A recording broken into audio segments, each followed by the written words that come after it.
Bienvenido al canal. Acá no vas a ver cantidad, sino calidad. Vídeos reales, con buen contenido y sin copiar a nadie. Si eso es lo que buscas, suscríbete y quédate. AIR capítulo 44 Malentendido mutuo 8 de enero de 1944, Berún, durante las últimas semanas, había dedicado la mayor parte de mi tiempo a ocuparme de los detalles propios de la realeza. Había sido mucho más de lo que había previsto. Prácticamente todo mi círculo íntimo había insistido en que siguiera el decoro y las tradiciones propias de la realeza para afianzar aún más mi legitimidad. Pasé todo diciembre sentando las bases para mi coronación, prevista para mayo de 1945.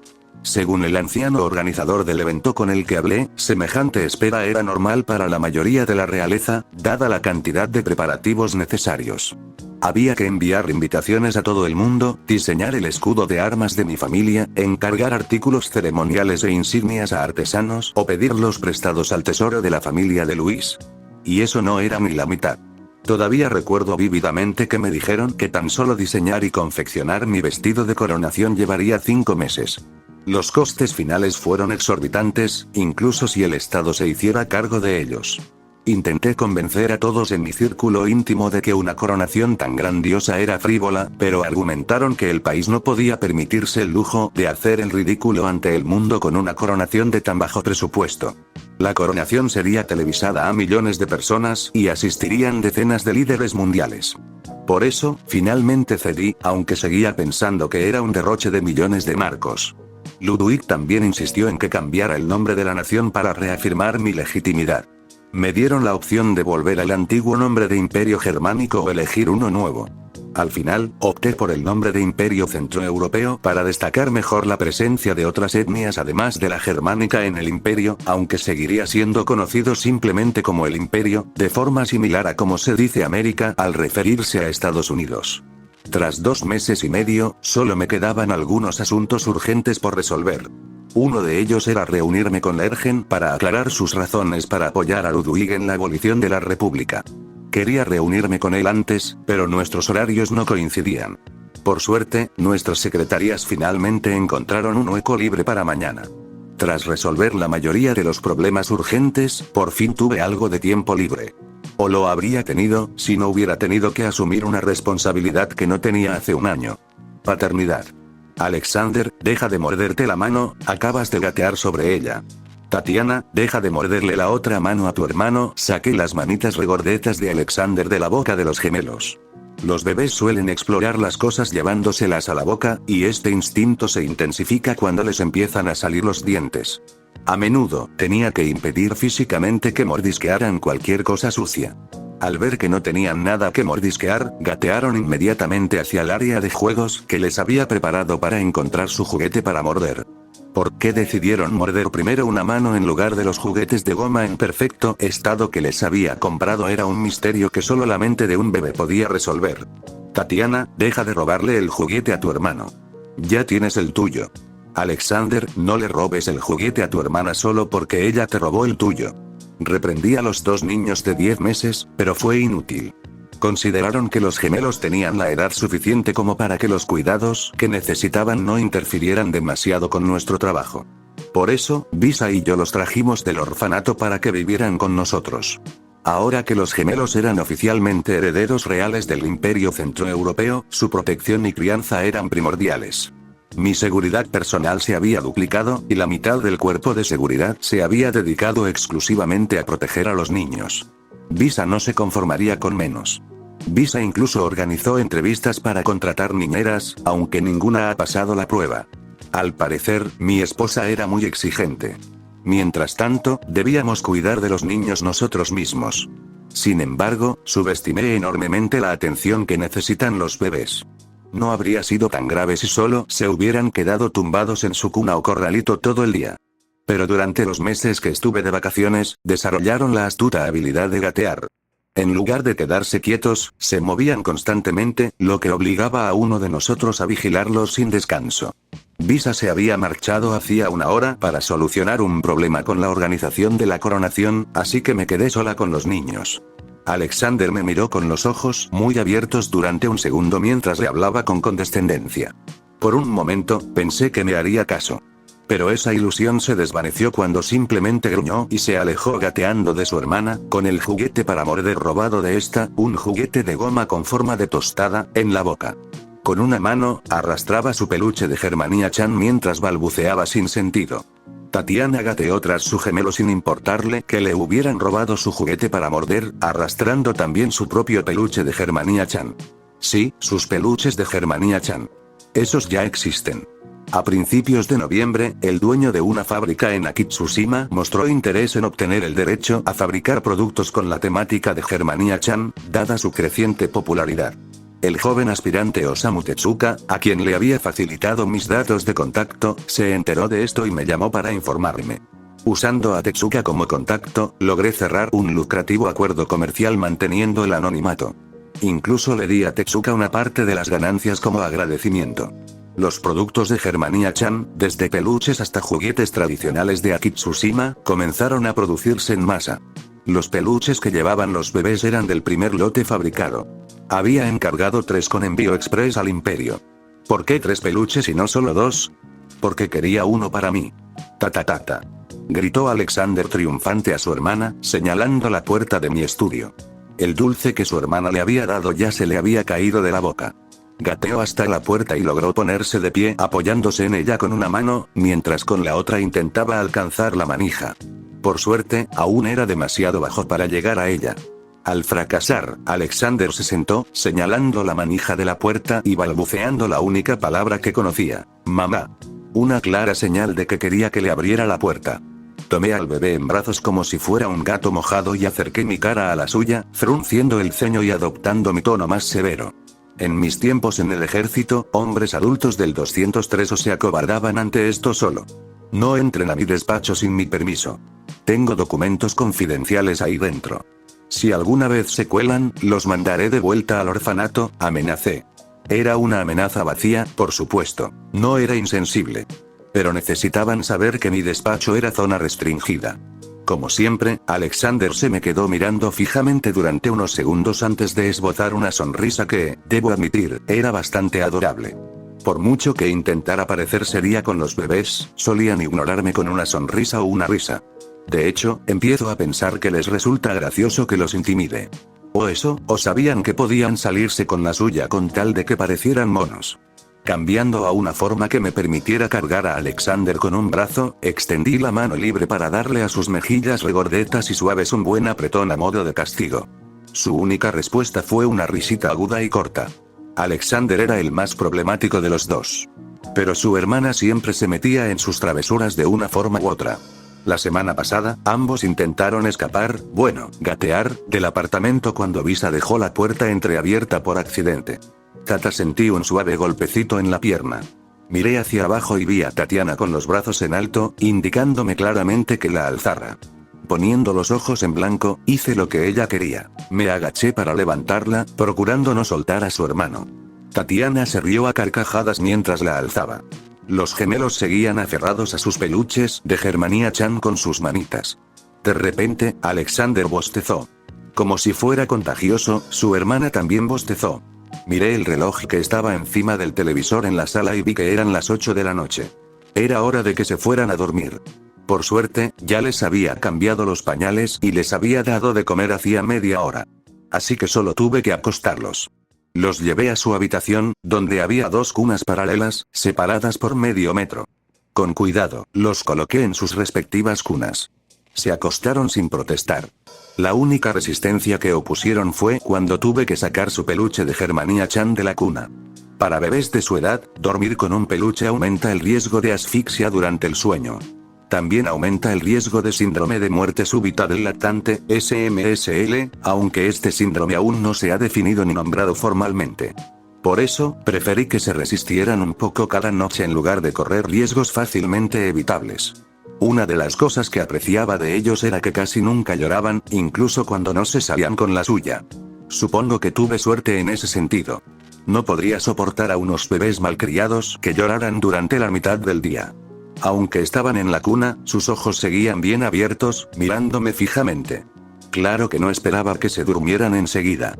Tarareando en señal de asentimiento, me acerqué a una pequeña estantería empotrada en la pared de su habitación, demasiado alta para que la alcanzaran. En un instante, elegí su libro favorito. Siempre se duermen en cuestión de minutos cuando se lo leo. Como cualquier padre responsable, me he informado bastante sobre la crianza de los hijos. Leerles a los niños pequeños desde temprana edad era fundamental para el desarrollo de su lenguaje y alfabetización. Por eso, establecí la rutina de leerles un cuento cada noche. No porque disfrutara de tener que pasar de 10 a 15 minutos con ellos antes de acostarse, claro está. Lo hacía únicamente para prepararlos como posibles sucesores en caso de que mi plan de reintroducir la democracia fracasara estrepitosamente. De acuerdo, empecemos desde la primera página, ¿les parece? Dije.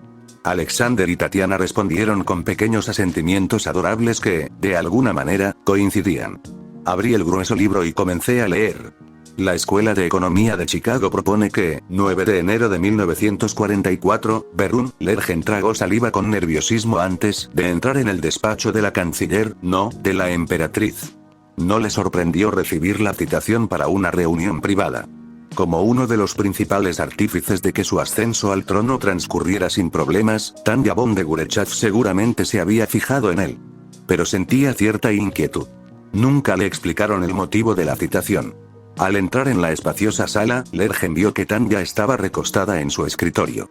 Sobre él había una bandeja con 2 tazas de café en lugar de los papeles habituales. A pesar de ser ahora de la realeza, no llevaba nada que la delatara como tal. El vestido que lucía debajo seguía siendo tan sencillo como siempre. El único cambio era que, en lugar de su icónica chaqueta militar, llevaba un largo abrigo militar de lana, apropiado para la temporada. Al verlo entrar, los ojos de Tanya se iluminaron y le hizo señas para que se acercara a la silla de cuero que había al otro lado del escritorio. Lergen, hace mucho que no charlamos. Siéntate, por favor. ¿Te apetece un café? Señaló el café que tenía sobre el escritorio con un tono demasiado cordial para lo que la mayoría esperaría de ella. Lergen tragó saliva y se sentó, sin probar el café. Ya he tomado suficiente café esta mañana, Su Majestad, dijo, rechazando la oferta cortésmente. Por favor, nada de formalidades. Prácticamente somos viejos amigos. Su tono era demasiado amigable, casi como si estuviera preparando algo. Si me disculpan mi descortesía, quisiera ir rápidamente al grano de esta reunión. Sé que esto no es una simple charla informal, dijo Lergen. ¿De verdad estás tan ocupada en el trabajo? Ahora mismo no tenemos ningún conflicto, dijo Tanya, dando un sorbo a su café. Estaba actuando con demasiada naturalidad. Algo muy raro en ella. Sí, pero decidir qué papel desempeñarán las armas nucleares en nuestra doctrina militar es un asunto importante, dijo Lergen. Muy bien entonces. Iré al grano. Lergen, ¿qué quieres? ¿Perdón? Preguntó, desconcertado por tal pregunta. Ludwig dijo que usted accedió a ayudarlo con bastante facilidad. Pero seguramente querrá algo a cambio, ¿no? Me temo que no puedo simplemente invadir la República Francesa si me pide algo así. Quizás podría anular la restricción de que el ministro de Defensa no puede ser miembro activo de las Fuerzas Armadas para que usted pueda ocupar el cargo, dijo ella. Se echó hacia atrás, ofendido. ¿Guerra con la República Francesa? ¿Ministro de Defensa? ¿Por quién me tomas? Yo solo deseaba la continua prosperidad de la patria. Vamos, Lergen, ¿cuánto tiempo hace que nos conocemos? Deben ser ya 2 décadas, ¿no? He estado al tanto de tus tendencias belicistas todo este tiempo. No hay necesidad de ocultarlo. Sonrió con confianza. ¿De qué estás hablando? Lo último que merecen nuestros soldados es ser arrojados repetidamente a la despiadada trituradora de la guerra. Algo que llevo años intentando impedir que hagas. Exclamó Lergen. Por primera vez en su vida, vio a Tanya von de Gurechav retroceder sobresaltada. ¿Qué acabas de decir? ¿Has estado intentando impedir que inicie guerras? ¿Qué más he estado haciendo? Todo lo que he hecho ha sido para evitar bajas innecesarias. ¿Por qué crees que insistí en la preparación? Porque temía que empezaras una guerra. Y no quería que nuestras tropas estuvieran mal entrenadas y equipadas cuando ocurriera. ¿Por qué mantuve la calma cuando otros países intensificaron el conflicto? ¿Por qué temía que intentaras llevar tú mismo al ejército a las fauces de la guerra si yo demostraba ser incapaz? ¿Qué otra cosa podría haber estado haciendo? Lergen señaló a Tanya con aire acusador. Lergen no se había dado cuenta de que, en un momento dado, se había levantado de su asiento. Durante la Segunda Guerra Mundial, me centré en la logística en lugar de la estrategia, no en cómo matar a tantos franceses o rusos como fuera posible, para asegurar que ninguna de nuestras tropas muriera de hambre. Y ahora, apoyé tu ascenso solo porque oponerme a ti conduciría a una guerra civil. Se defendió Lergen de estas descabelladas acusaciones. Tanya se quedó sentada un momento, atónita por su arrebato. Demasiado tarde, se dio cuenta de que su comportamiento habría sido totalmente inaceptable ante cualquier otro miembro de la realeza.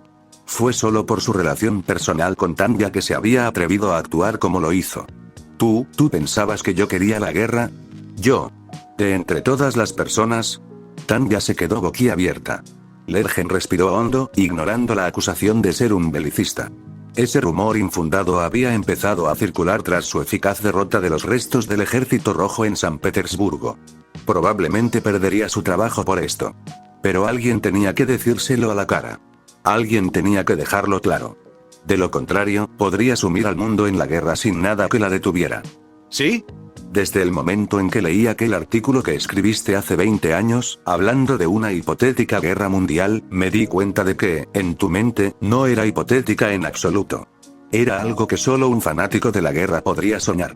¿Qué clase de persona puede soñar con una guerra que consuma el mundo?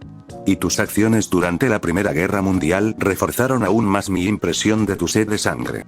Intenté hacer algo al respecto. Después del incendio de Arene, intenté convencer al Estado Mayor de que eras demasiado inestable para liderar, para que te reasignaran a la retaguardia o a un puesto logístico, pero fue inútil. Eras demasiado valioso. Lergen respiró hondo y continuó con pesar. Tras la guerra, violasteis el tratado impuesto a Germania al crear una fuerza secreta de magos y derrotar a los francois en Duisburg. No lo nieguéis, nadie más que vosotros y el 203 o podría haberlo hecho. Después, presionasteis a los francois y al Vichy en el Tratado de Londinium para que permitieran la expansión de nuestras fuerzas armadas. ¿Acaso eso os suena a alguien que valora la paz? Tanya se quedó inmóvil un instante, antes de frotarse la nariz y suspirar. En lugar de negar las acusaciones, simplemente dijo: durante todo este tiempo, pensé que estábamos enfrentados. ¿Cómo es posible?, preguntó Lergen. Porque resultó que estaba actuando bajo otro malentendido, dijo Tanya con una risita autocrítica. Miró al techo como si cuestionara la existencia de algo superior. Tanya se enderezó. Si hubiera podido, jamás me habría alistado en el ejército. Durante un breve periodo, Lergen cuestionó todo lo que creía saber. Incluso pensó que estaba alucinando. ¿Tanya von de Gurechav nunca quiso unirse al ejército? ¿El cielo también era morado?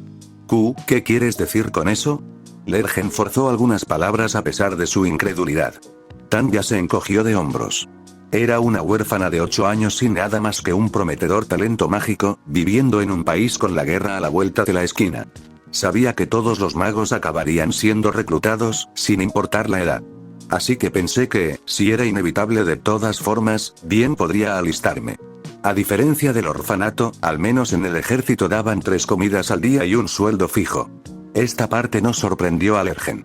Ya lo había deducido cuando leyó sus archivos por primera vez. Eso no explica tu conducta en tiempos de guerra. Prácticamente cazaste magos como si fueran presas. Tú solo mataste a más de 600 magos, un tercio del total de bajas de magos sufridas por nuestros enemigos. ¿Y qué hay de Arene? Tanya lo miró como si la respuesta fuera obvia. Esos magos eran enemigos del Imperio, ¿no? En cuanto a Arene, recibí órdenes claras de asegurarme de que la ciudad no representara una amenaza para el Imperio. La desobediencia o el incumplimiento del deber no eran una opción. Además, pensé que si tenía un desempeño brillante en combate, el Estado Mayor me reasignaría a la retaguardia como instructor. Después de todo, los ases de ases son excepcionalmente raros. Pensé que la tradición meritocracia del Imperio facilitaría mi ascenso a la retaguardia. Pero, evidentemente, me equivoqué. Con tan solo esas palabras, Lergen comenzó a reconsiderar su impresión sobre Tanya von de Gurechav. El Imperio se proclamaba meritocrático, sí, pero solo en comparación con sus vecinos. Aún se necesitaban contactos, dinero y experiencia en el campo para obtener ascensos importantes o traslados cómodos. En este sentido, la visión de Tanya sobre el igualitarismo imperial era casi ingenua o idealista. Habría sido extraño si Lergen no se hubiera recordado a sí mismo que ella era literalmente una niña en aquel entonces. Con una oleada de temor, Lergen reconoció que este hecho explicaba gran parte de su comportamiento durante la guerra. Durante todos los años que la conoció, siempre la había considerado una colega, y luego una superior.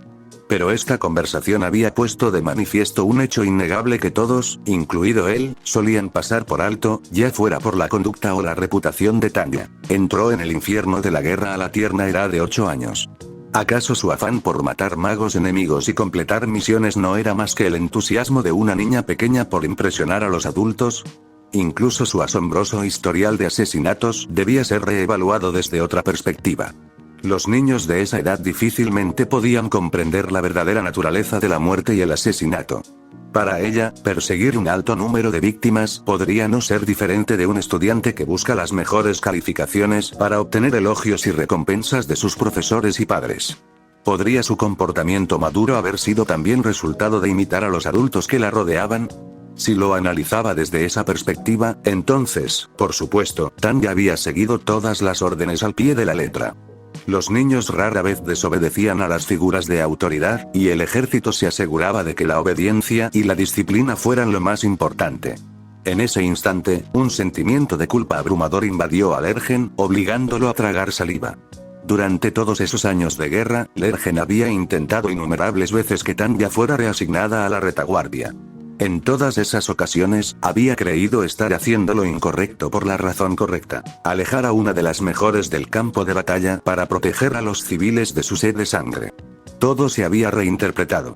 Durante todo ese tiempo, había estado haciendo lo correcto por la razón equivocada.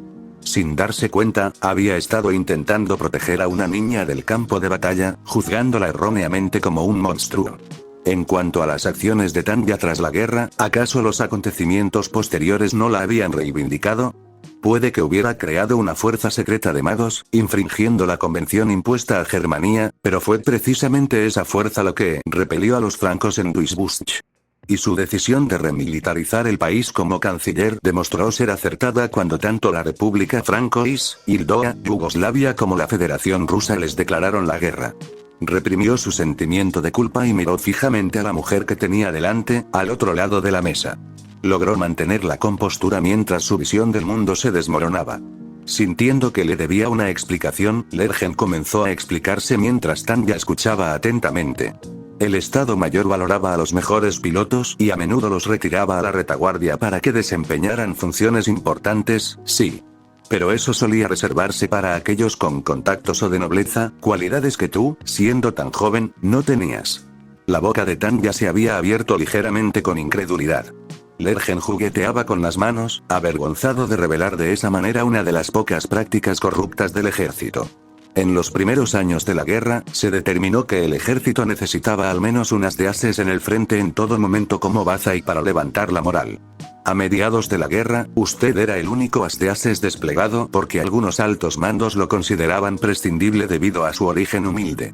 Al final de la guerra, su contribución al esfuerzo bélico fue tan grande que el Estado Mayor lo consideró indispensable y se desestimaron todas las mociones para retirarlo del frente. Así que, en cada etapa de la guerra, o no era lo suficientemente valiosa como para que me sacaran del campo de batalla, o era demasiado valiosa como para no mantenerme en él. Tanya soltó una risita como si la vida le hubiera gastado una broma.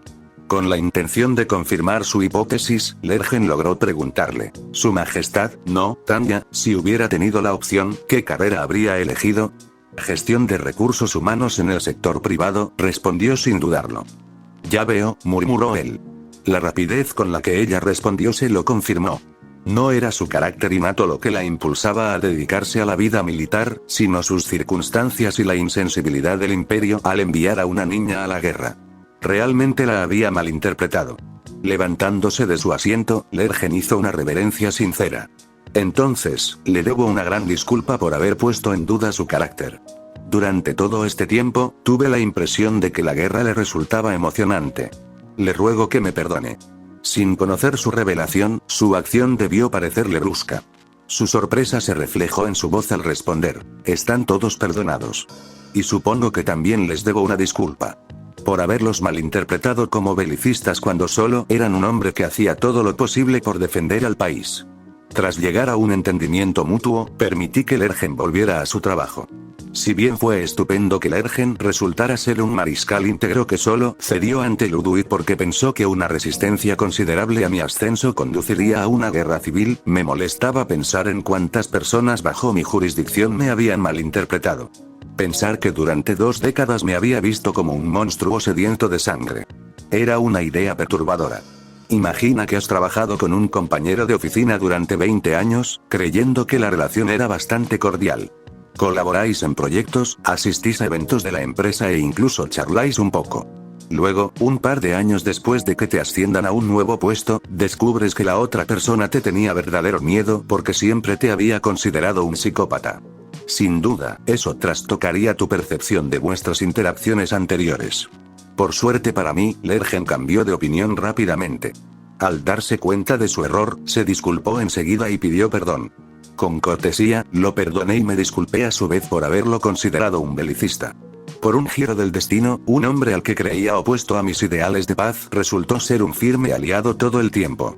Si bien fue estupendo que Lergen y yo hubiéramos logrado restablecer un entendimiento mutuo e incluso nos diéramos cuenta de que ambos habíamos estado en la misma sintonía todo el tiempo, toda la revelación puso en duda mi capacidad de comunicación. ¿Acaso fui tan torpe al intentar expresar mis intenciones? Ahora que lo pienso, últimamente he visto un aumento en el número de suposiciones erróneas en mi vida. Además, estas han tenido consecuencias importantes. Ya sea el juicio erróneo de Lergen sobre mi carácter, que lo llevó a ponerse del lado de Ludwig, la interpretación exagerada que la antigua emperatriz hizo de mi carta, la usurpación de la democracia por parte de Ludwig, o que literalmente todo el mundo pensara que yo era una persona ambiciosa, todo tuvo graves repercusiones. De hecho, sospechaba que había habido otros malentendidos ocultos que, de una u otra forma, habían influido sutilmente en mi situación. Tantos acontecimientos importantes desencadenados por errores insignificantes. ¡Qué sospechoso! Una vez es casualidad, 2 veces es coincidencia, 3 veces es acción enemiga. La probabilidad de que tantos malentendidos críticos ocurrieran de forma independiente era baja. Improbablemente baja, pero no imposible. La probabilidad de que cada uno de esos malentendidos siempre me perjudicara, absolutamente imposible. Mis experiencias previas con eventos inexplicables que conducen a sucesos que cambian el mundo apuntaban a un solo culpable. Ser décimo. Durante todo este tiempo, debió haber ejercido su influencia para confundir a quienes me rodeaban. Por suerte, lo detecté a tiempo. Si no lo hubiera hecho, no me extrañaría que Ser Décimo hubiera manipulado a las tripulaciones de los silos de misiles nucleares para que malinterpretaran mis órdenes y lanzaran una bomba nuclear por error. En el futuro, tendré que ser más meticuloso al dar órdenes. De hecho, debería aplicarlo en toda mi administración. Evitar la ambigüedad en la redacción. Aclarar las expectativas y suposiciones. Dar órdenes por escrito para evitar malentendidos. Exigir la repetición de las órdenes anteriores para evitar confusiones. No sería infalible, pero sería un comienzo. Ser Décimo nunca me volvería a pillar desprevenido. Notas. Nota del autor. Tanya es una madre un tanto tsundere. Lergen y Tanya aclararon un malentendido solo para caer en otro. Aigl capítulo 45 Alarma 26 de junio de 1944, Berrún, me despertó una ligera sensación de humedad en las mejillas. Un dulce aroma a leche inundó mis sentidos. Abrí los ojos con pereza y vi a Alexander y Tatiana flotando a cada lado de mi cabeza. Sus ojos inocentes me miraban con curiosidad. Detrás de ellos estaba Visa, con una mirada traviesa. Tanya está despierta. Alex, Ana, denle otro beso de buenos días, dijo Visa a los niños usando sus apodos. A su orden, nuestros 2 hijos se inclinaron para darme un torpe beso en la mejilla con la boca abierta. Habría sido muy tierno, de no ser porque me mancharon las mejillas con baba. Hice una mueca de disgusto. Desde fuera, parecía que los 2 bebés intentaban devorarme la cara. Buen trabajo. Los felicitó Visa. Los bebés simplemente se rieron de mi reacción. Mientras me secaba la mejilla, le pregunté a Visa, ¿tenías que hacer eso? Claro. ¿Cómo van a aprender a dar besos si no practican? Respondió Visa alegremente. Convenientemente, omitió mencionar que podían practicar dándose besos en su cara en lugar de en la mía. Los niños han crecido sin problemas. De hecho, han mostrado un comportamiento inteligente propio de niños de su edad. Podían comprender órdenes y frases sencillas, aunque su vocabulario se limitaba a menos de 10 palabras. Miré el reloj de la mesilla de noche y vi que eran las 8 de la mañana. Una hora antes de mi horario laboral oficial, aunque como emperatriz, estoy disponible las 24 horas del día, los 7 días de la semana, los 365 días del año. Visa solía despertarse media hora antes que yo para prepararnos café a las 2. Me incorporé, con cuidado de no tirar a los niños, y estiré los brazos. Sin embargo, antes de que pudiera levantarme de la cama, Alex se subió a mi regazo y me abrazó. Su hermana gateó sobre mis piernas, balbuceando palabras incomprensibles. Desde que recogimos a los niños del orfanato, esta se convirtió en nuestra rutina. Visa y los niños se despertaban un poco antes que yo. Luego, Visa los traía a nuestra cama, donde jugábamos un rato con ellos antes de prepararnos para ir a trabajar. Antes de empezar, solíamos pedirle a un empleado de confianza de la Cancillería que los llevara primero a una guardería. Levanté al bebé regordete que me abrazaba, aunque tuve que hacer algo de esfuerzo. ¿Soy yo están engordando un poco?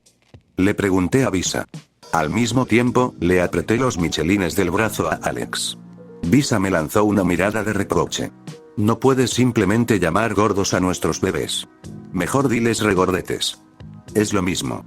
Y hay que admitir que son bastante grandes para su edad, dije.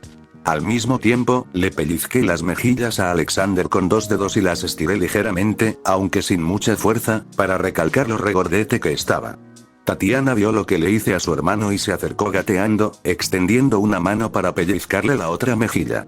Mi hijo se quedó sentado, indiferente, como si nada le preocupara. Es normal con lo mucho que les doy de comer.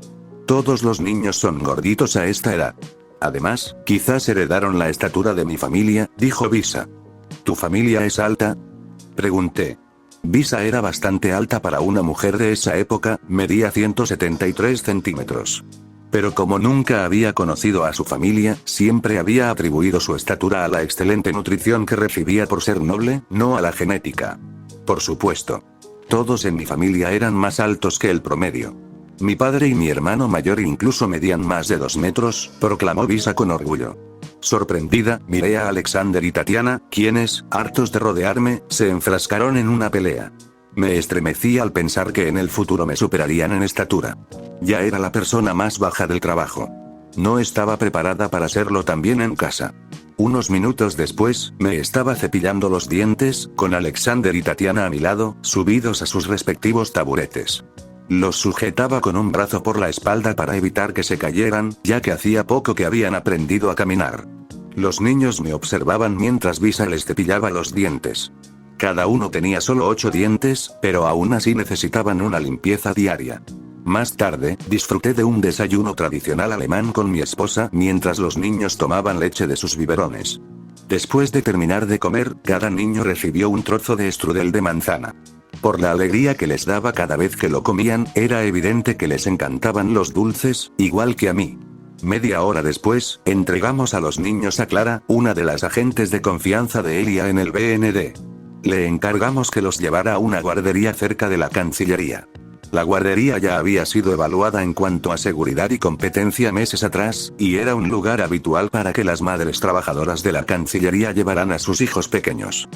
Que lo paséis bien, ¿vale? Dijo Visa, dándoles un beso en la mejilla a ambos. Yo simplemente me despedí con la mano. Sin embargo, los niños se resistieron a que los entregara cuando Clara intentó cogerlos de nuestras manos para meterlos en su cochecito. Nos sorprendió porque normalmente eran muy cooperativos. A pesar de intentarlo durante varios minutos, ninguno de los dos se negaba a soltarnos. Incluso se les humedecieron los ojos. Fue entonces cuando Visa comprendió el motivo. «Es porque no les diste un beso de despedida», exclamó en un momento de revelación. «¿Qué?», dije. Normalmente, un beso de despedida en la mejilla de Visa era suficiente. ¿Ahora querían uno de mí también? Bajé la mirada hacia Tatiana, a quien sostenía, y luego hacia Alexander, a quien Visa sostenía. Me di cuenta de que, si bien Visa los había besado antes, yo nunca lo había hecho. No era reticencia, simplemente nunca se me había ocurrido. ¿Quieren un beso de despedida?, les pregunté, consciente de que podían entender preguntas sencillas. Ambos asintieron. Tatiana incluso señaló su mejilla e hizo el gesto de dar un beso. Demostrar afecto era una forma eficaz de crear un vínculo con los niños, y los besos eran una de las mejores maneras de hacerlo. Como quería que al menos uno de ellos me sucediera y asumiera el trono como plan B, era esencial que construyera una relación sólida con ellos. Tomar el trono no era algo que debiera tomarse a la ligera, y existía la posibilidad de que ninguno de los dos creciera interesado en heredar mi posición. Aunque pueda sonar frío, el afecto podía usarse para manipular a alguien y conseguir lo que uno quería. Con delicadeza, acerqué a Tatiana a mi rostro y la besé una vez en la mejilla derecha. Cuando me dispuse a entregársela a Clara, Tatiana negó con la cabeza, mostrando una expresión de insatisfacción. Se tocó la otra mejilla, con una mirada expectante. Impresionado por su audacia, le di un beso en la otra mejilla también. Luego, repetí el gesto con Alexander, quien me correspondió inclinándose y dándome un beso en la mejilla. Una vez hecho esto, los gemelos dejaron de protestar y se dejaron llevar, despidiéndose con la mano de Visa y de mí. Me instalé en mi oficina del Palacio Presidencial 5 minutos antes de las 9. Con mi repentino ascenso a Kaiserin, Visa se convirtió en la canciller interina, y Zetour en vicerrectora interina. Como emperatriz, debía desempeñar mis funciones en el Palacio Imperial Germánico de Berún. Sin embargo, el palacio aún estaba en obras, así que el Palacio Presidencial tendría que servir. A pesar del cambio de lugar de trabajo, la labor seguía siendo la misma. Seguía tan ocupada como siempre. Bajé la mirada al informe diario que tenía delante y comencé a revisarlo. Como de costumbre, los archivos de la parte superior correspondían a las actividades de la PATO. Desde el 15 de abril, Islandia y su territorio Groenlandia se han unido oficialmente como séptimo miembro de la PATO. Con esto, todos los países europeos al oeste de Valdistaten forman parte de la PATO. No tuve acceso a los detalles de la adhesión de Islandia, pero era de dominio público que Islandia obtuvo mayores derechos de pesca en el Mar del Norte como parte de un acuerdo con Albion. Si bien Islandia no era una potencia económica ni militar, sí tenía una posición estratégica. Se ubicaba en el acceso del imperio al Atlántico y cerca de las principales rutas marítimas. Si los Albish concentraban sus recursos navales en esta zona, podrían controlar o interrumpir cualquier comercio transatlántico. Esto incluía todo nuestro comercio con Estados Unidos. Aunque no creo que la PATO se atreviera jamás a enfadar a los estadounidenses, dado que el imperio se había convertido recientemente en su principal socio comercial, seguía siendo una posibilidad reservada para escenarios desesperados. Escenarios como un conflicto bélico entre la PATO y OCEF. Tampoco se podía ignorar la importancia militar de Islandia. Si bien no era poderosa por sí misma, su verdadero valor radicaba en servir como puesto de vigilancia para la actividad naval de OCEF. Prácticamente todas las expediciones navales del imperio hacia nuestras principales colonias, como Madagascar o Nusantara, debían pasar por zonas navales cercanas al territorio islandés. Esto significaba que, a medida que mejorara la tecnología del radar, ningún buque de superficie del imperio podría atravesar el Atlántico sin ser detectado. Aunque estaba al tanto de este problema, no había nada que pudiera haber hecho para impedir que Islandia se uniera a la PATO. Islandia ya era hostil hacia el imperio, dada su historia. Además, Albion estaba más cerca y era el aliado más cercano de Islandia. No había duda. Dejando de lado el hecho de que Islandia reforzara la presencia naval de la PATO, me preocupaba más su influencia en el Mediterráneo, en lo que respecta a los miembros del sur de OCEF. El estrecho de Gibraltar era un punto estratégico naval, y sabía que Hispania estaba construyendo allí un nuevo fuerte. El motivo de su construcción y su propósito no eran ningún misterio.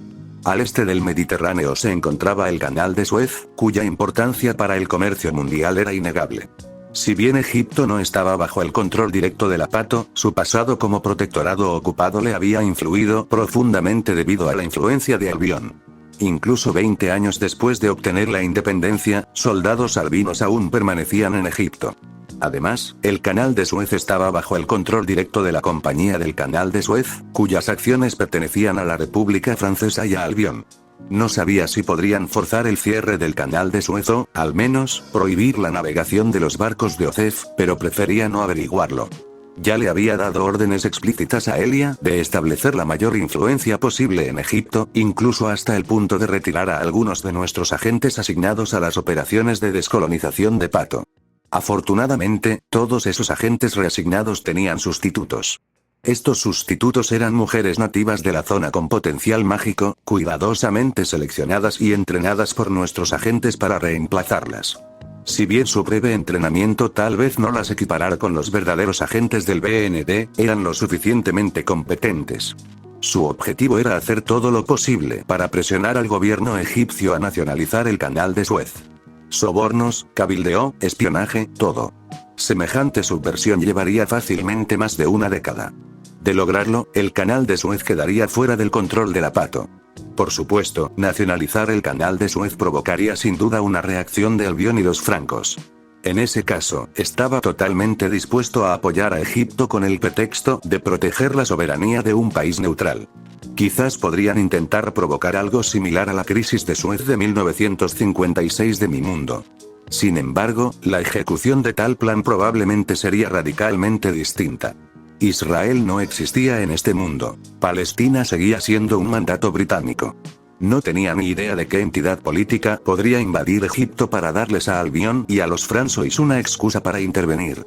Esto suponiendo, por supuesto, que Albión y la República François intentaran un enfoque similar. Era perfectamente posible que hicieran algo completamente distinto.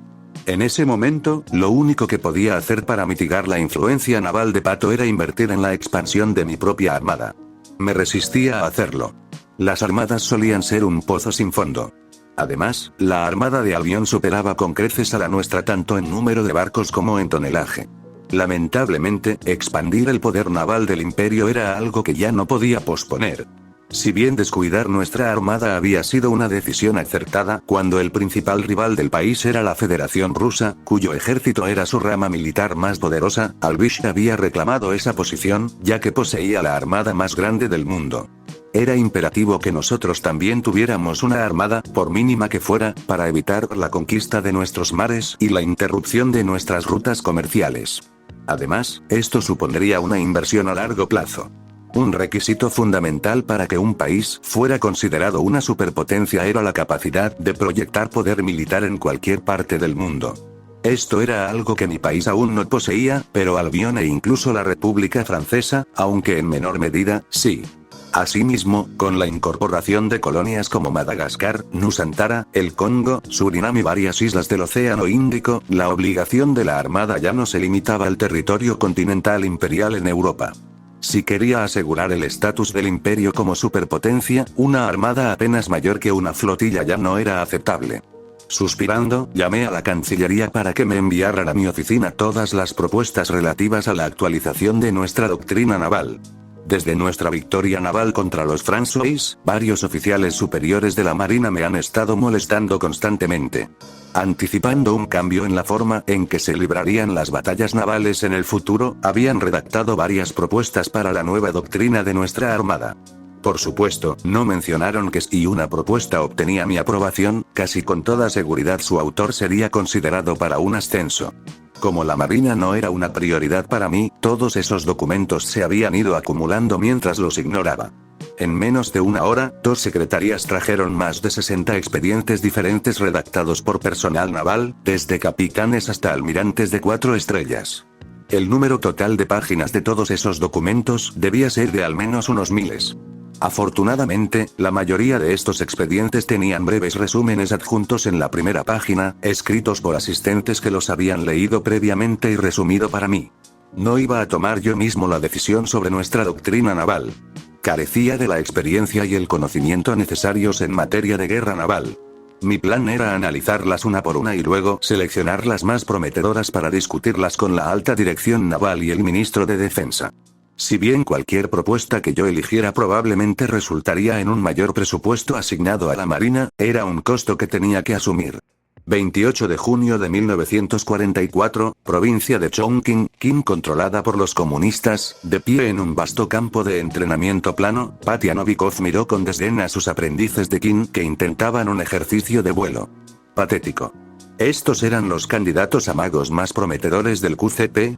Los magos de Ofef se los comerían en el desayuno. Cuando desertó de Kuznetsov para aceptar la oferta del QCP de luchar contra el KMT y los Akitsushimans a cambio de mejor paga y alojamiento gratuito, esperaba ser arrojado al fragor de la batalla. Pero al enterarse de sus 15 bajas como mago del NKVD, le ofrecieron rápidamente un puesto como instructor de sus magos. Ahora podía disfrutar de un puesto en la retaguardia y recibir una paga incluso mejor de la esperada. Solo había un problema. En su primer día de trabajo, el QCP le presentó a un grupo de 300 hombres y mujeres, de entre 15 y 40 años, y le pidió que los convirtiera en magos listos para el combate en un plazo de 6 meses. ¿Acaso creían que Jesús había entrenado a 300 magos en 6 meses? En la NKVD, se necesitaban 2 años para que un mago estuviera listo para el combate. Además, las lecciones y los ejercicios se impartían a grupos manejables de 36 personas, el tamaño de un batallón de magos. Entrenar a 300 personas a la vez era una auténtica locura. Si no le hubieran triplicado el sueldo, habría renunciado en el acto y se habría unido al Kuomintang. Por suerte, la QCP no esperaba que entrenara magos extraordinarios. Los magos que entrenaba solo necesitaban ser lo suficientemente buenos. Solo necesitaban ser capaces de lanzar los 3 hechizos básicos de un mago de combate: vuelo, barrera y encantamiento de proyectiles. Los hechizos intermedios que cualquier mago bien entrenado utiliza con frecuencia, como la generación de oxígeno, el refuerzo y la ilusión, fueron ignorados por completo. La cantidad primaba sobre la calidad. Si morían, algún mago recién entrenado los reemplazaría. A los quienes se les faltaba de todo menos números. Aún así, tuvo que negociar con el QCP para que le concedieran un mes adicional. Lo más difícil había sido enseñarles las matemáticas y la ciencia necesarias para realizar hechizos.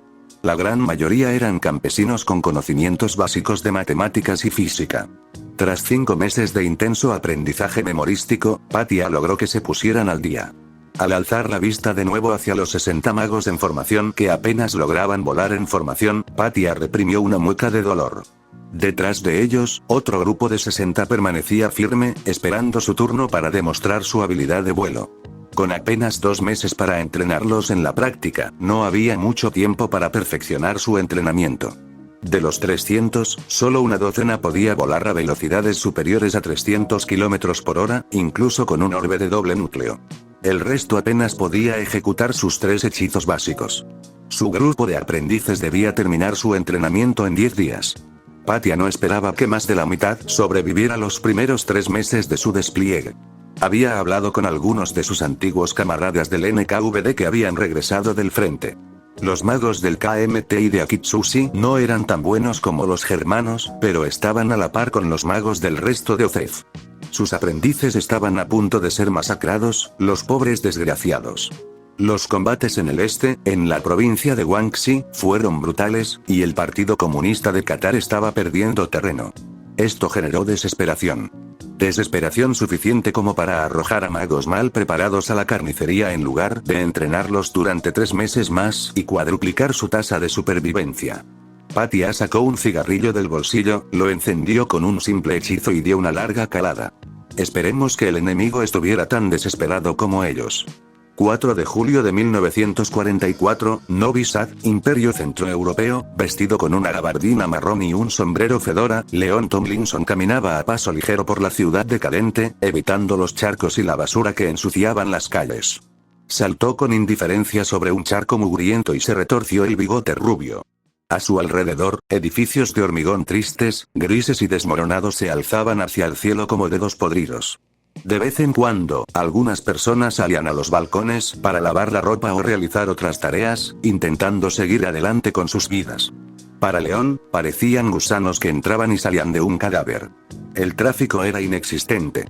No es que alguien fuera a conducir, con las carreteras completamente destrozadas por las bombas. La gente en las calles se evitaba y nadie se miraba a los ojos. Las aceras no quedaron intactas. Grietas recorrían el hormigón como piel agrietada. Novi Sad era una ciudad desolada. Con mucho, la menos desarrollada socioeconómicamente del imperio, había sido un importante campo de batalla urbano durante la Segunda Guerra Mundial, cuando OCEF arrasó Yugoslavia. Sus fábricas e industrias habían sido reducidas a escombros por los bombardeos. Su infraestructura quedó dañada al ser reconocida. Los habitantes de la ciudad huyeron o se refugiaron en búnkeres, solo para regresar a una ciudad que ya no reconocían. Muchos decidieron abandonarla definitivamente, buscando una vida mejor en otro lugar. La ciudad aún no era un cadáver, pero agonizaba. Como consecuencia de la guerra, Novi Sad fue anexionada a Hungría y posteriormente pasó a formar parte del Imperio Renacido cuando Hungría fue anexionada a su vez. Sin importar que la gran mayoría de la ciudad y sus alrededores fueran de etnia serbia. La reconstrucción había avanzado lentamente. Como agente del SIS, León sabía perfectamente por qué. La mayor parte de los fondos para la reconstrucción se destinaron a la Renania Industrial y a la región oriental de Pulska. Poco se asignó a la antigua Yugoslavia, Novi Sad. Lo poco que llegó a Novi Sad fue malversado por su corrupto alcalde. Esto significaba que solo quedaban los restos carbonizados de las fábricas. Pocos negocios seguían en funcionamiento. El desempleo era generalizado. Pero dentro de la desgracia de la ciudad residía una oportunidad. Los desempleados, especialmente los jóvenes, siempre estaban inquietos y buscaban un propósito. Si a esto le sumamos cierta insatisfacción con el sistema, obtenemos la receta perfecta para una disidencia generalizada. León serpenteaba por las calles de Novi Sad como una anguila, antes de adentrarse en un callejón oscuro. Al final del callejón había una puerta metálica con una rendija a la altura de los ojos, cubierta por dentro con una lámina de metal. León corrió hacia la puerta y llamó 5 veces. La lámina de metal que cubría la rendija se deslizó hacia un lado, dejando al descubierto un par de ojos marrones. ¿Contraseña?, exigió la persona que estaba detrás de la puerta. ¿No reconoces mi apuesto rostro, Lubomir? León se quitó el sombrero para dejar al descubierto su cabello rubio peinado hacia atrás. Señor Jovanovic. Llega tarde, exclamó Lubomir, usando el alias con el que León se había presentado. Su voz carecía de enfado. Lo siento, tenía que ocuparme de algunos asuntos. Pero más vale tarde que nunca, ¿no?, dijo León. Ocultó disimuladamente la mancha de sangre en su camisa con su gabardina. Una mezcla de su propia sangre y la de otros. Los 2 agentes del BND asignados a esta ciudad habían sido inteligentes y formidables, pero a pesar de haber luchado con valentía, no habían sido rival para un antiguo mago aéreo de élite como él. La pérdida de su orbe computacional había sido una pérdida, pero como cualquier agente competente, tenía un reemplazo. Los ojos de Lubomir desaparecieron de la rendija, reemplazados de nuevo por la lámina de metal. Detrás de las puertas, se oían ruidos de cerraduras que se abrían y cerrojos que se deslizaban. Tras medio minuto, la puerta metálica se abrió, dejando ver a un serbio corpulento y calvo de unos 30 años. Adelante, ya casi todos se han reunido, dijo Lubomir, invitándolo a pasar y cerrando la puerta tras él, tomándose su tiempo para volver a cerrarla con llave. Tras la puerta, una escalera descendía por decenas de escalones. Al llegar al final de la escalera, León se encontró con una gran cámara subterránea, de al menos 1000 pies cuadrados, a pesar de la poca altura de la habitación. La cámara estaba ocupada por 200 hombres. Cerca de la escalera había una plataforma elevada donde se encontraba un micrófono conectado a un altavoz. De la cámara se ramificaban decenas de túneles, todos conduciendo a diferentes puntos de la ciudad. Debajo de Novi Sad existía una extensa red de túneles subterráneos con decenas de celdas. Tras esta reunión, se enviarían mensajeros a cada celda para dar comienzo a la operación, planificada con antelación. No había sido fácil establecer la estructura de este movimiento clandestino. Había llegado a esta ciudad decadente bajo la apariencia de un acaudalado empresario serbio. Le bastaron un par de semanas para entablar amistad con Lubomir, un antiguo portavoz de un partido político serbio ya desaparecido. Un portavoz y figura decorativa perfectos. 3 meses después, tras incitar a la rebelión, Lubomir ya dirigía una pequeña célula de miembros de la resistencia. Después de eso, simplemente tenía que enviar sobornos generosos y regulares al alcalde de Novi Sad para que hiciera la vista gorda ante cualquier actividad sediciosa que no fuera demasiado evidente. Por otro lado, el reclutamiento había sido sorprendentemente sencillo. Los habitantes de Novi Sad estaban en la miseria y furiosos con el imperio por haber arruinado su ciudad. Con apenas empleos disponibles, había sido fácil movilizar a jóvenes desempleados e inculcarles la idea de una rebelión gloriosa. Tenía que agradecerle a Degurechav. Su ascenso a emperatriz había duplicado su tasa de reclutamiento. Para entonces, miles de hombres y mujeres seguían su causa. Ninguno estaba dispuesto a someterse al imperio, especialmente siendo serbios que vivían en un país que había matado a miles de los suyos en la guerra anterior. Durante el último año y medio, León también había estado trabajando en secreto para contrabandear armas, municiones e incluso orbes de computación para armar a la rebelión.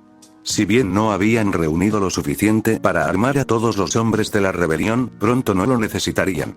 En el pasado, había estado a punto de ser descubierto. En un par de ocasiones, los 2 agentes del BND destinados allí casi lo detectaron. Incluso tuvo que ejecutar a algunos informantes cuando amenazaron con filtrar información al BND si no les pagaba. Sin embargo, todo valió la pena. Porque hoy era el día en que su trabajo daba sus frutos. Su tarea estaba llegando a su fin. León se abrió paso entre la multitud, mezclándose con ella, mientras observaba cómo Lubomir subía a la plataforma. Su peón tomó el micrófono, se lo llevó a la boca y, en 10 minutos, desató la rebelión en un frenesí desenfrenado. Hanko sujetaba su rifle con suavidad, respirando con ligereza. Más de 200 hombres, todos exsoldados, esperaban sentados junto a él en la red de túneles excavados en secreto bajo la base militar cerca de Novi Sad. Los túneles eran bajos, pero lo suficientemente anchos como para que 3 hombres caminaran uno al lado del otro, así que Hanko decidió sentarse a estirar las piernas mientras esperaba. De repente, se produjo un alboroto cerca del fondo del túnel que conducía a su cuartel general. Hanko se puso firme. Poco después, un corredor apareció corriendo por el túnel, gritando a todos que se prepararan para el asalto. En cuestión de minutos, la atmósfera en el túnel cambió.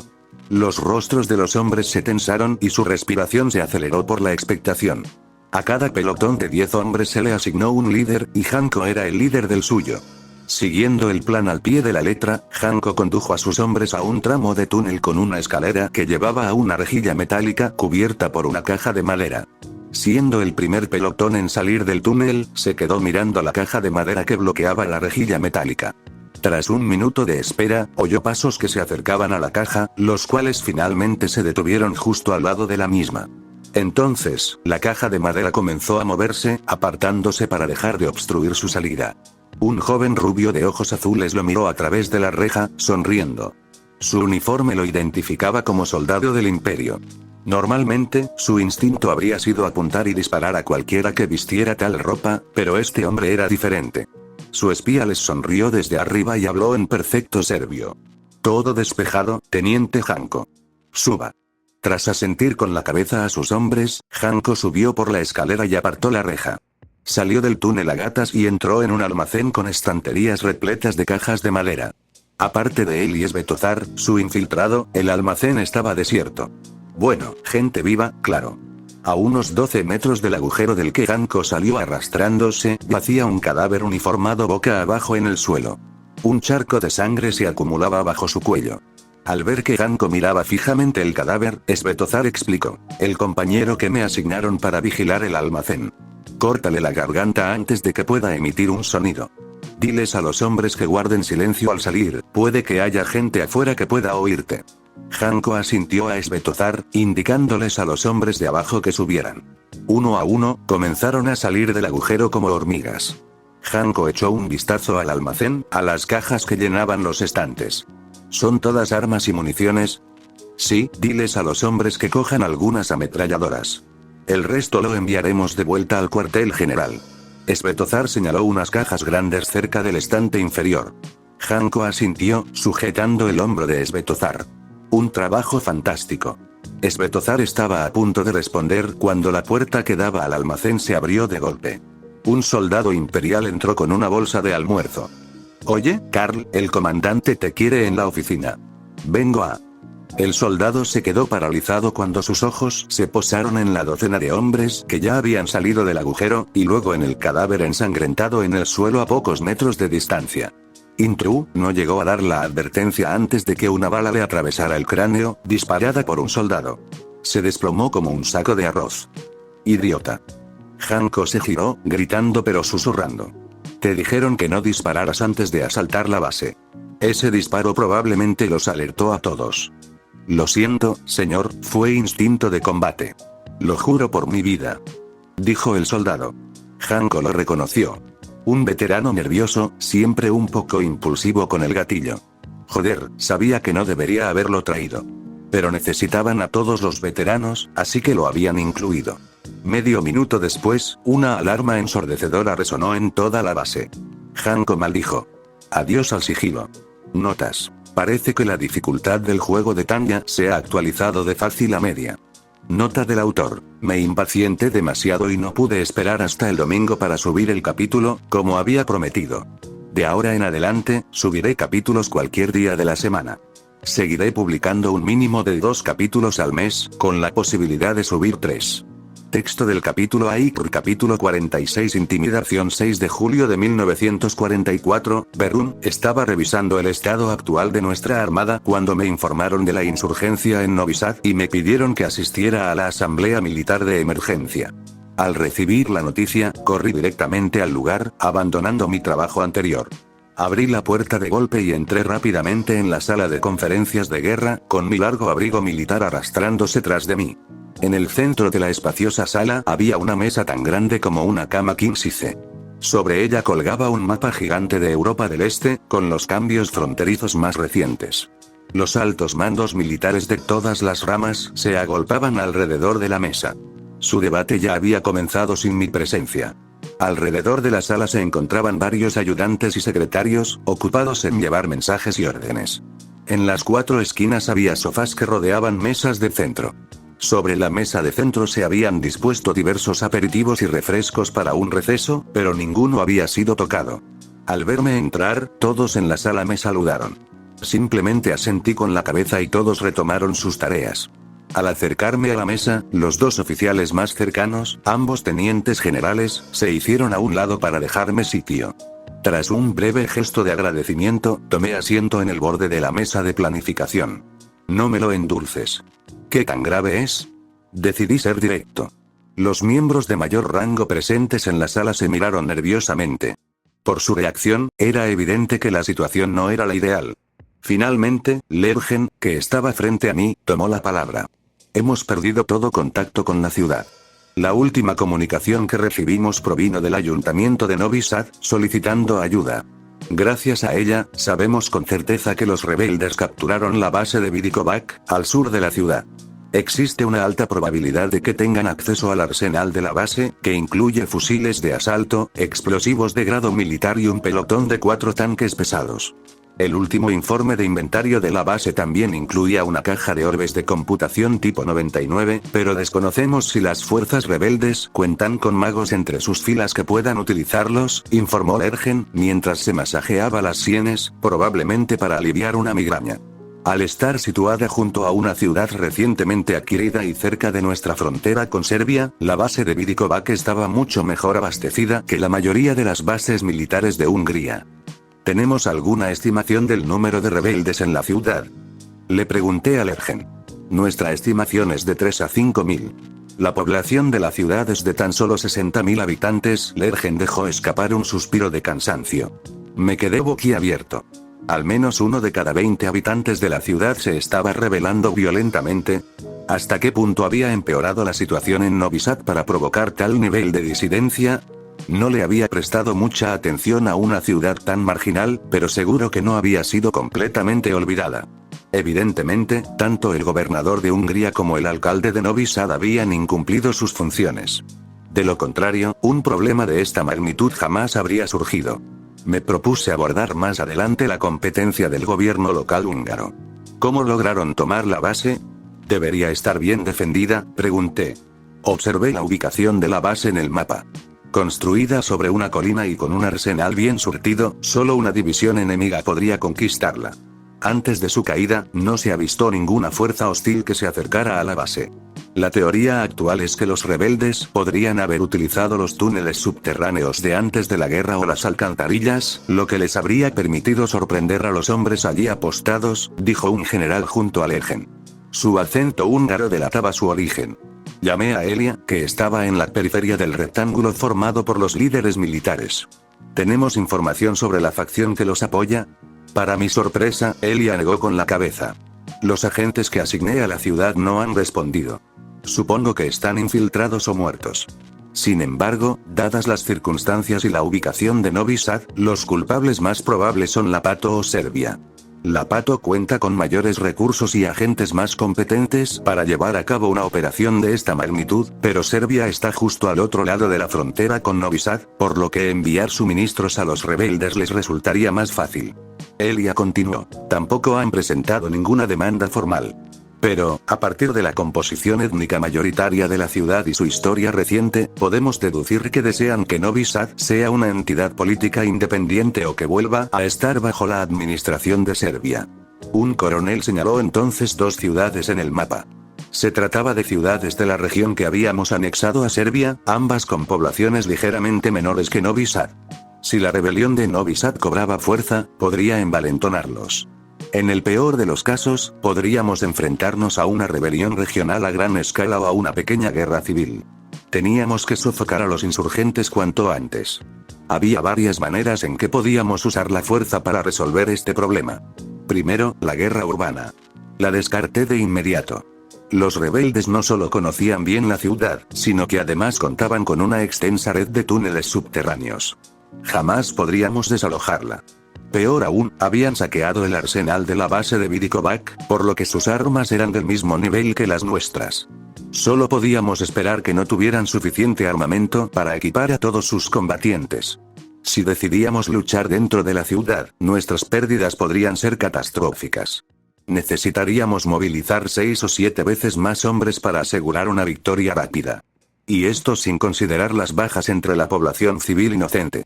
Una catástrofe pública de tal magnitud sería la excusa perfecta para que la Pato me ridiculizara en el escenario mundial. 2. Bombardeos indiscriminados. Sin duda, la forma más rápida y probablemente más barata de acabar con los insurgentes, pero también la más inhumana, con la excepción del uso de armas nucleares. Podríamos simplemente bombardear la ciudad sin piedad. Debería bastar incluso para derrumbar los túneles subterráneos. Claro que nadie en su sano juicio se atrevería a sugerir tal idea. Hacerlo sería cometer un acto aún más condenable que la quema de ADN, que al menos había sido legal según las lagunas del derecho internacional de entonces. Una laguna que ya se había cerrado. La tercera opción era, podríamos llevar a cabo un asedio. Un general germano expresó mis propios pensamientos. En efecto, Novi Sad era una sola ciudad. Estaba situada junto al río Danubio, así que, si bien tenían agua, también escaseaban los alimentos. Si lográbamos cortarles el suministro de comida y capturar las tierras de cultivo cercanas, la ciudad, y por ende los insurgentes, morirían de hambre. Ante el hambre, se verían obligados a rendirse, y así ganaríamos sin perder a un solo hombre. El único problema es que también pondría en peligro a la población civil. El hambre no distingue entre combatientes y no combatientes, comentó el general Richthofer, jefe de la Fuerza Aérea.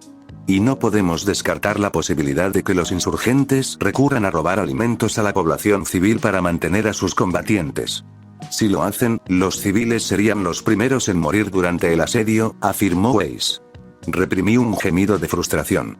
Muchos de esos hombres me miraban buscando confianza en mí.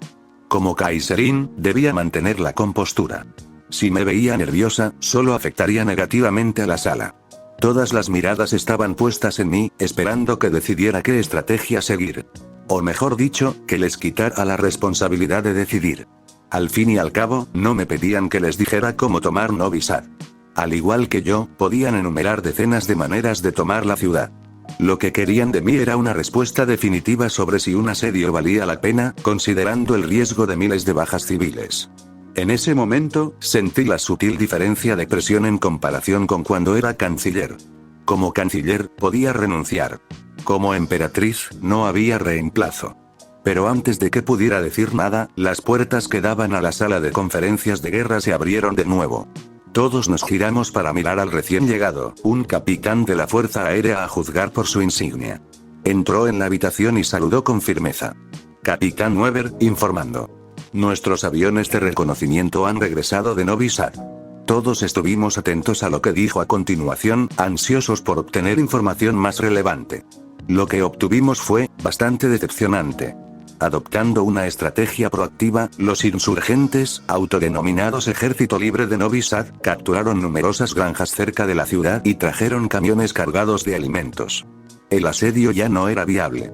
Los rebeldes también habían bloqueado las principales vías de la ciudad con muebles y escombros, creando cuellos de botella e impidiendo que fuerzas superiores a las suyas maniobraran en el entorno urbano.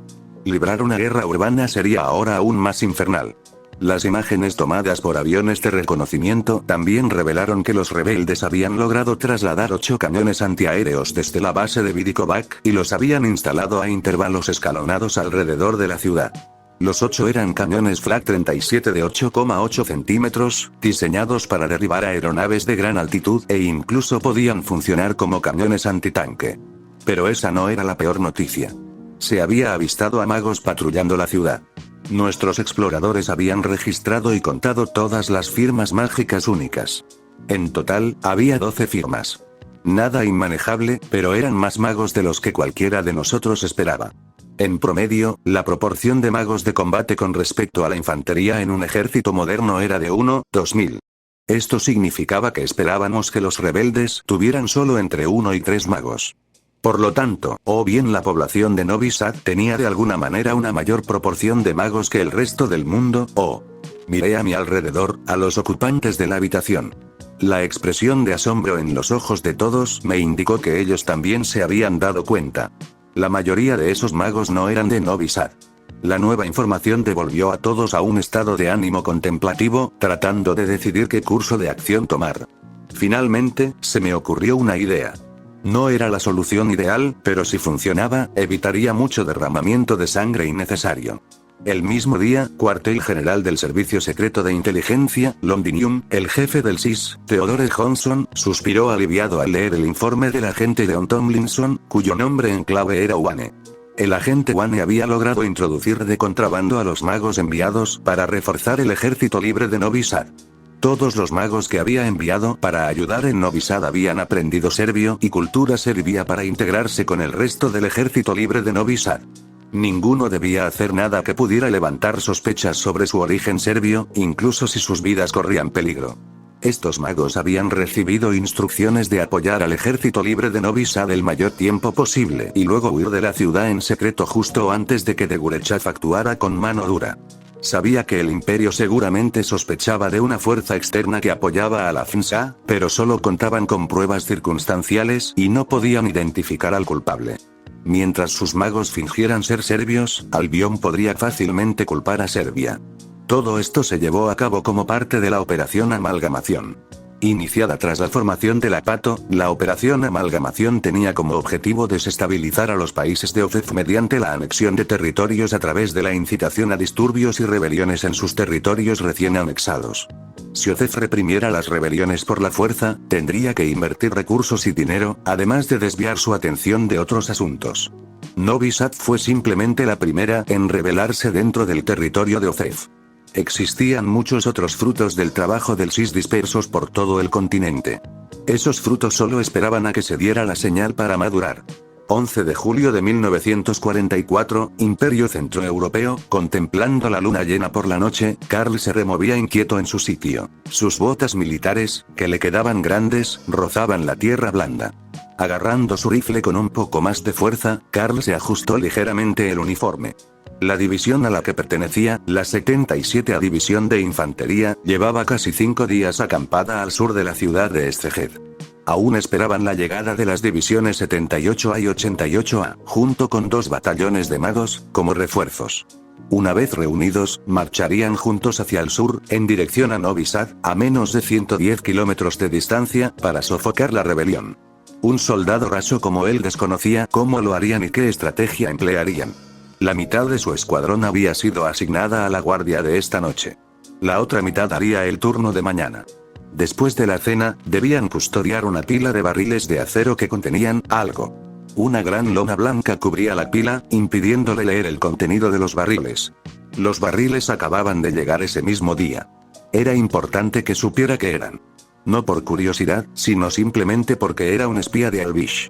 Los 6 soldados estaban dispuestos en círculo alrededor de la pila de barriles, mirando hacia afuera para detectar a cualquier saboteador.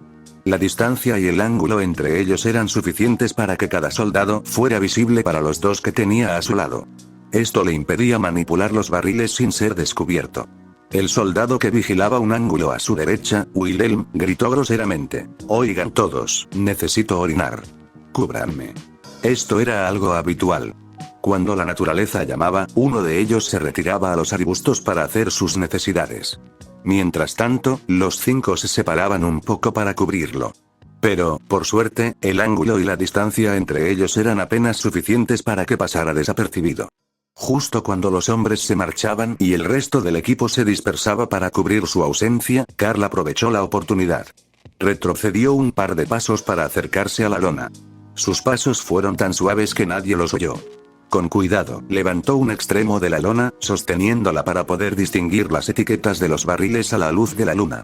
Inicialmente, le preocupaba que las etiquetas fueran ilegibles a la luz de la luna, o que el alemán utilizado fuera demasiado avanzado para que un habitante de Albish, con solo 2 años de estudio como él, pudiera comprenderlo. Sin embargo, no tuvo ninguna dificultad para leer esta etiqueta. Porque estaba escrita en Albish. O mejor dicho, en Albish americano, a juzgar por la ortografía. En la etiqueta solo había unas pocas líneas. Pero bastó para helarle la sangre. Peligro extremadamente precaución material peligroso olor fuerte sustancia inflamable gel de napalm 15 de julio de 1944, Novi Sad, en el subsuelo, Leon Tomlinson esperaba en la sala de guerra mientras sus magos seguían informando de avistamientos del ejército imperial que se aproximaba desde el norte. Se calculaba que su número ascendía a entre 25,000 y 35,000 hombres, acompañados por una división blindada y 2 batallones de magos. Una respuesta formidable, aunque sin duda se trataba solo de la fuerza inicial. Si este ejército no lograba someter Novi Sad, podía esperar refuerzos enemigos en mayor número. Sin embargo, la fuerza inicial desplegada por el Imperio fue más que suficiente para aplastar la resistencia de Novi Sad. Por suerte para él, su tarea no era ganar, sino agotar sus recursos y distraerlos. Mientras el Imperio sufriera alguna pérdida en medio de este caos, la misión se consideraría un éxito. Si el Imperio aniquilara por completo la resistencia, lo que sin duda implicaría bajas civiles no deseadas, los medios de comunicación se lanzarían como buitres para retratar la brutalidad del Imperio y de Degurechav. Si asediaran la ciudad, los civiles morirían de hambre. Entonces, el mismo circo mediático se repetiría, con la esperanza de cubrir una crisis humanitaria. Si el ejército libre de Novi Sad demostrara ser capaz de superar las expectativas, cada día de lucha representaría un gasto adicional para el Imperio en la represión de la insurgencia de Novi Sad. Uno de los últimos magos que envió regresó con información del oeste de la ciudad. Este mago en particular era un serbio de verdad que había luchado en la Segunda Guerra Mundial, no uno de los magos albinos que se hacían pasar por serbios. La facilidad con la que el ejército libre de Novi Sad aceptó a los magos que había introducido clandestinamente en la ciudad bajo el pretexto de refuerzos enviados por el gobierno serbio era casi ridícula. Después de que Leon hiciera que Lubomir hablara con entusiasmo sobre cómo Serbia no había olvidado su valerosa resistencia, la moral entre los miembros del ejército libre de Novi Sad se disparó a un nivel sin precedentes. Con la falsa promesa adicional de que un ejército serbio real vendría a rescatarlos en unos meses, los hombres estaban más decididos que nunca a defender su ciudad. Unos pasos apresurados resonaron desde una escalera que conducía a la sala de guerra subterránea. León se acomodó para observar a un mago, uno de Albish, que informaba a Lubomir. El hombre era una herramienta útil, que le permitía a León operar como una marioneta sin correr ningún riesgo. Si el Imperio llevaba a cabo un ataque de decapitación, su objetivo sería Lubomir. Mientras tanto, él podría escapar. Señor Lubomir, hay un avión sobrevolando la zona. Informó el mago recién llegado. Está lanzando folletos. ¿Qué? ¿Por qué no lo han derribado? ¿Qué están haciendo los hombres que manejan los cañones antiaéreos? Exclamó Lubomir, exasperado. Sí, lo son. Pero nuestros disparos siguen chocando contra una especie de barreras alrededor del avión. Esa última parte hizo que León se sobresaltara alarmado. ¿Una barrera? Eso no debería ser posible. La barrera de un mago apenas alcanzaba para cubrir una bicicleta pequeña, y mucho menos una aeronave de gran altitud. Los informes ya no le interesaban. Cualquier información que llegara, ya la conocía o podía deducirla de todos modos. Esta barrera que abarcaba todo el plano era algo que tenía que verificar. León salió corriendo de los túneles subterráneos, asomándose por una alcantarilla a una calle principal.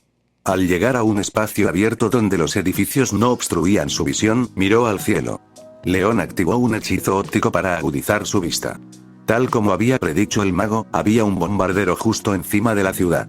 Una estela constante de proyectiles descendía de una escotilla en su fuselaje. De vez en cuando, enormes proyectiles de 8,8 centímetros surcaban el cielo, impactando directamente en el avión. O al menos, deberían haber impactado.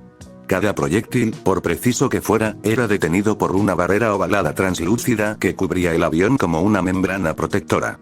Los proyectiles, que deberían haber destrozado el avión, solo consiguieron prender fuego a algunos pilotos. Con cada 3 disparos, la barrera comenzaba a mostrar grietas similares a telarañas, hasta que empezaba a repararse como si nada hubiera ocurrido. Esa barrera se alimentaba de magia. No cabía duda.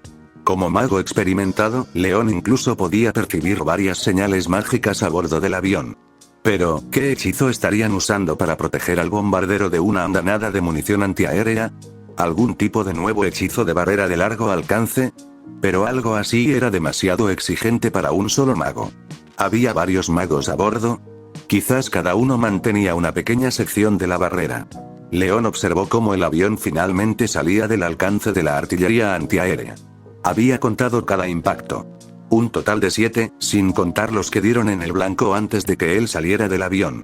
Mientras reflexionaba sobre cómo el Imperio había logrado tal hazaña y cómo Albion podría robar ese secreto, un folleto cayó sobre su rostro. Se quitó el papel de la cara y examinó el contenido del folleto. Una representación artística del horizonte de Novi Sad se colocó en el centro del folleto. Una línea dividía la ciudad justo por la mitad. A la izquierda de la línea, se mostraba la mitad de la ciudad sobre un fondo azul en perfectas condiciones, con su industria en auge y su gente prosperando. La otra mitad presentaba un fondo rojo oscuro, con Novi Sad en ruinas y en llamas. Una formación de bombarderos lanzando bombas incendiarias sobrevolaba la ciudad arrasada. En el suelo se veían figuras humanas carbonizadas. Escrita en la parte superior del cartel, separada de la ilustración, había una frase clara. Negocia o atente a las consecuencias. Esa noche, la sala de guerra estaba sumida en el caos.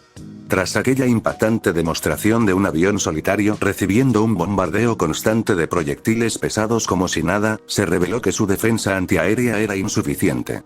Esto significaba que, dependiendo de cuántos de los dispositivos con los que había estado equipado el avión se produjeran, el Imperio podría bombardear la ciudad con impunidad.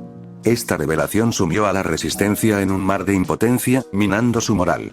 Peor aún, un par de horas después del lanzamiento de los aviadores, varios aviones de combate realizaron lo que parecían ser ataques aéreos en un campo cercano, justo fuera de su alcance antiaéreo. Pero en lugar de disparar, lanzaron pequeñas bombas. Al impactar, estas bombas estallaron en llamas, devorando extensas zonas de hierba exuberante y convirtiéndolas en zonas muertas, como si estuvieran imbuidas de poder demoníaco. Una hora más tarde, los mismos aviones repitieron la misma acción, esta vez hacia el oeste, justo sobre el río Danubio.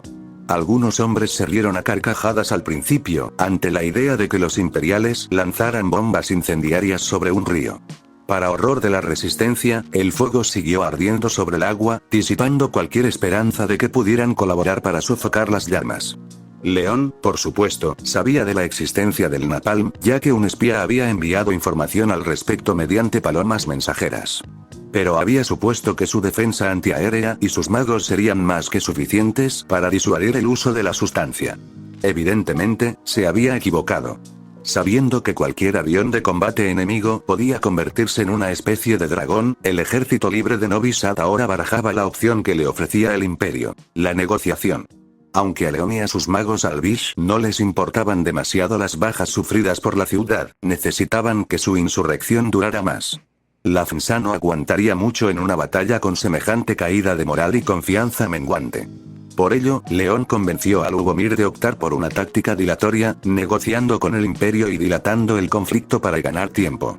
30 kilómetros al sur de Budapest, el Dr. Schugel y yo observamos cómo el bombardero aterrizaba en la base aérea, sin mostrar ningún daño aparente. Tras detenerse por completo, los 12 magos a bordo desembarcaron uno a uno. Los dos últimos magos sacaron un dispositivo del tamaño de un mini refrigerador, tratándolo con sumo cuidado. Escuchamos atentamente mientras el capitán de los magos presentaba un informe oral detallado al comandante de la base aérea. Posteriormente se redactaría un informe escrito. El avión había recibido un total de 10 impactos directos y no sufrió ningún daño. Me dirigí a Schugel para felicitarlo. La prueba en vivo fue impecable. Parece que el prototipo de la esfera de computación P2 es un éxito. Buen trabajo al integrar los transistores en el diseño. Y además, lo hicieron muy rápido. Para mi sorpresa, Schugel parecía insatisfecho. La eficiencia aún necesita mejoras. 3 disparos por mago son muy pocos. Y esos transistores todavía presentan fugas de corriente de vez en cuando. Es un buen comienzo. Además, subestimas la importancia de 3 disparos adicionales para un piloto, dije. Al fin y al cabo, un solo disparo de refilón bastaba para derribar un avión. El prototipo de esfera de computación P-2, inventado por el departamento de Schugel, fue la primera esfera de computación de la historia en incorporar transistores de germanio. Esto permitió su miniaturización, logrando que la P-2 tuviera menos de la mitad del tamaño de su predecesora, la P-1. Además de la miniaturización, el P-2 tenía características que el P-1 no tenía. Por ejemplo, los usuarios podían reconfigurar la forma de la barrera en figuras 3D simples, como un prisma o un esferoide ovalado. En segundo lugar, el P-2 ahora podía gestionar 2 funciones adicionales además de la generación de barrera: la generación de oxígeno y el control de temperatura. La generación de oxígeno era imprescindible para el bombardeo a gran altitud, dada la escasez de oxígeno en esas alturas. En cuanto al control de temperatura, los transistores de germanio eran notoriamente sensibles a los cambios de temperatura en comparación con las variantes de silicio, lo que significaba que mantener una temperatura constante en un avión helado era fundamental. En tercer lugar, el P-2 podía ser utilizado por varios usuarios. En lugar de un solo puerto de entrada, ahora tenía 2, lo que le permitía obtener energía de 2 magos. Un solo mago podía mantener la barrera activa durante 3 impactos contra una defensa antiaérea pesada antes de que comenzara a mostrar grietas. En ese momento, otro mago tomaba el relevo del mago que había agotado su energía, recargando el P-2 y reparando su barrera. Fue este sistema de usar magos como baterías humanas el que se empleó en la misión de lanzamiento de aviones en Novi Sad. Al tener 12 magos en el avión, podíamos asegurar que la aeronave sobreviviría a un mínimo de 36 impactos. Nuestros aviadores veteranos habían estimado que, dada la precisión y la cadencia de fuego de las armas antiaéreas, el avión no debería sufrir más de una docena de impactos. Por supuesto, la invención del P-2 no significaba que nuestra fuerza aérea se volvería invencible. El tamaño seguía siendo un problema para las aeronaves más pequeñas, como los cazas. Esto limitaba su uso a aviones más grandes, como los bombarderos. Además, el número de magos era limitado. Incluso después de absorber tantos países, el imperio solo contaba con entre 600 y 700 magos entrenados. Asimismo, el P-2 solo podía producirse en cantidades limitadas. Schugel me había comentado que solo se podían fabricar 60 unidades al año. En comparación, nuestra fuerza aérea tenía miles de bombarderos. No podíamos permitirnos el lujo de tener un mago por cada piloto. A pesar de sus defectos, el P-2 distaba mucho de ser inútil. Sería esencial para proteger objetivos de alto valor. Un ejemplo claro sería un bombardero con capacidad para lanzar misiles nucleares. Actualmente, el imperio solo podía lanzar bombas nucleares mediante bombarderos.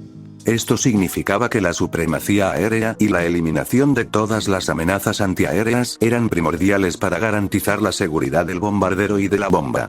Con la introducción del P-2, un batallón completo de magos podría estar estacionado en nuestros bombarderos personalizados equipados con bombas nucleares. Operando por rotación, el P-2 podría, en teoría, proteger contra más de 100 impactos directos de cañones pesados. Sonreí, mirando hacia el sur, en dirección a Novi Sad. Además de la prueba en vivo, el P-2 también había logrado otra hazaña: intimidar. Esa demostración de lo que parecía ser una invulnerabilidad seguramente causó revuelo en Novi Sad, lo que debería impulsarlos a responder a nuestra generosa oferta en cualquier momento. Esa noche, justo después de acostar a los niños tras regresar de Budapest, recibí un telegrama militar. Sonreí al leer la misiva y me dejé caer en el sofá del salón con un suspiro de satisfacción. Los insurgentes habían accedido a negociar.